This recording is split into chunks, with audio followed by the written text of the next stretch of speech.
kötü değildi, sevdim. Sonunu böyle tahmin etmedim. Olanlar oldu, biten bitti. Artık kendimde değilim. Bir yol bulurum elbet, çıkar karanlık günlerim aydınlığa. Yolunu bulamazsak biz de vururuz kendimizi arsızlığa. Giden gitti zaten, kalan bir yalnızlığım, o da başımın ucunda. Çok kötü rüyalar görüyorum odamda, gözlerimi kapattığımda. Hatırlıyorum eski anıları, gözümden akıyor birkaç damla. Ama artık üzülmem, ilkünkü gibi olsan da olur, olmasan da.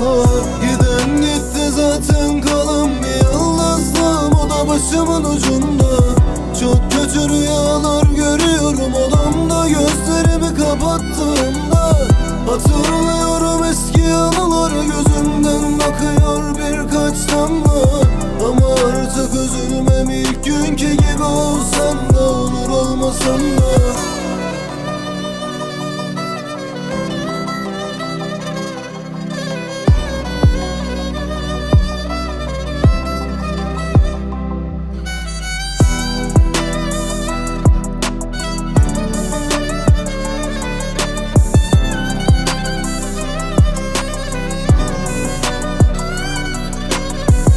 Niyetim kötü değildi, sevdim. Sonunu böyle tahmin etmedim. Olanlar oldu, biten bitti. Artık kendimde değilim. Bir yol bulurum elbet, çıkar karanlık günlerim aydınlığa. Yolunu bulamazsak biz de vururuz kendimizi arsızlığa. Giden gitti zaten, kalan bir yalnızlığım, o da başımın ucunda. Çok kötü rüyalar görüyorum odamda, gözlerimi kapattığımda. Hatırlıyorum eski anıları, gözümden akıyor birkaç damla. Ama artık üzülmem, ilkünkü gibi olsan da olur, olmasan da.